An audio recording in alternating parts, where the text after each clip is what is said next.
जय हिंद दोस्तों, सभी पेंशन भोगियों के लिए एक्स मैन है, चाहे आप जीसीओ आ रहे हो, आपके लिए बहुत बड़ी हिदायत है।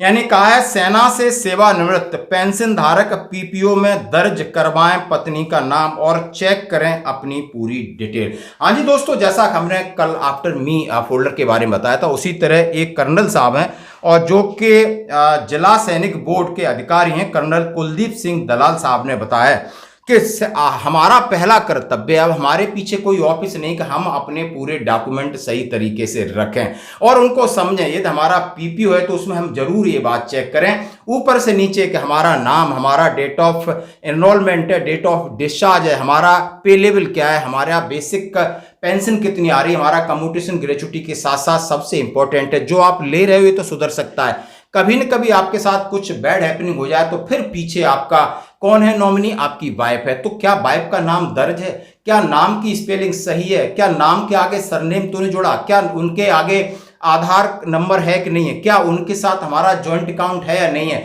या वो जॉइंट अकाउंट हमने डीएसपी में कन्वर्ट करा है कि नहीं करा है। हाँ जी दोस्तों, और तमाम बच्चों की डिटेल को लेकर ये खबर आ रही, इसके बारे में ये हमारे काम की चीज है। उन्होंने कहा है कि 1986 से पहले कुछ सेवानिवृत्त पेंशन धारक हैं, उनके पीपीओ में वाइफ का नाम दर्ज नहीं, वो जरूर कराएं। उन्होंने रिक्वेस्ट किया। जिला सैनिक बोर्ड अधिकारी कर्नल कुलदीप सिंह दलाल ने बताया कि वर्ष 1986 से पहले सेना से सेवानिवृत्त हुए सभी पेंशन भोगियों को पीपीओ में अपनी पत्नी का नाम दर्ज कराना अनिवार्य है। इसको लेकर आर्मी हेडक्वार्टर ने अपने स्तर पर मुहिम शुरू कर दी है। सेवानिवृत्त सैनिक के पीपीओ में पत्नी का नाम आधार कार्ड के अनुसार जन्मतिथि का होना बेहद आवश्यक है।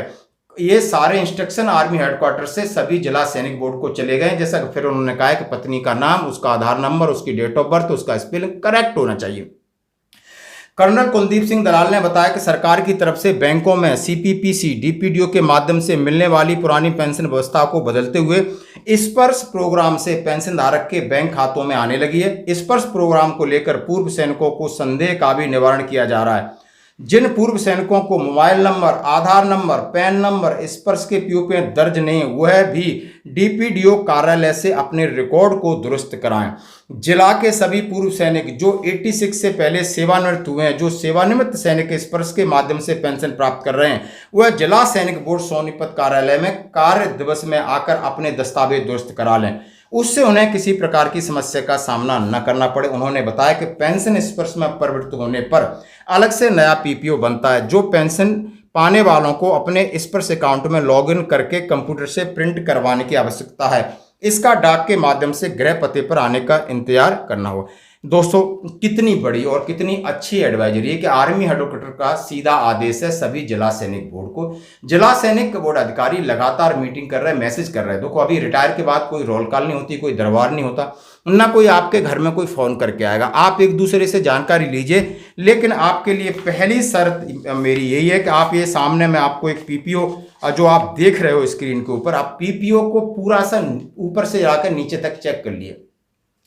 पहली बात तो उन्होंने सीधा कहा है, आप स्पर्श में माइग्रेट हो गए तो फिर उसमें आपको कोई नहीं बचा सकता। यदि आपकी वाइफ का नाम गलत है, डेट ऑफ बर्थ गलत है, आधार नंबर गलत है, तो आपको भुगतना पड़ेगा, उसको पेंशन नहीं मिलेगी। मैंने स्पष्ट कहा है कि बच्चों की डिटेल में उनका नाम, उनकी spelling, date of birth, Aadhaar card सारा होना चाहिए बिल्कुल पीपीओ में करेक्ट। और वही आपका बैंक में आप बैंक अकाउंट खुलवा रहे हो, और आपका ज्वाइंट अकाउंट होना चाहिए पेंशन अकाउंट, वो डीएसपी में कन्वर्ट होना चाहिए, एसबीआई या पीएनबी में, और उसके बाद उस पर केवाईसी अपडेट होना चाहिए। यदि कहीं भी गड़बड़ी है तो उसको आप सुधार सकते हो, ये आपका राइट है। और आर्मी हेडक्वार्टर की एडवाइजरी एक खतरनाक एडवाइजरी है, आपको थोड़ा सा चक्कर काटना पड़ेगा। इधर आपके लिए न तो कोई ऑफिस है, ना कोई रोल कॉल है, ना कोई दरबार है।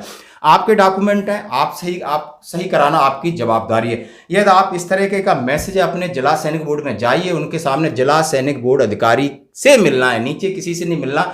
हमारे आप जैसे वो आपको भगा देंगे, वो कुछ नहीं बोलेंगे, इधर जाओ उधर जाओ। उनसे मिलकर के सामने बात रखनी है, क्योंकि मैं लगातार 2-3 जिला सैनिक कल्याण अधिकारी, उन्होंने इस बात को कहा है कि नीचे वाले लोग आपको उतना कोऑपरेट नहीं करेंगे, हम आपको बताएंगे कैसे क्या करना है। क्योंकि स्पर्श में आने के बाद डिजिटलाइज हुआ है, डिजिटलाइज में किसी के साथ प्रॉब्लम न हो। हम भगवान से ये उम्मीद करते हैं, आपसे रिक्वेस्ट करते हैं कि अपनी ये चीज़ें दुरुस्त कर लो।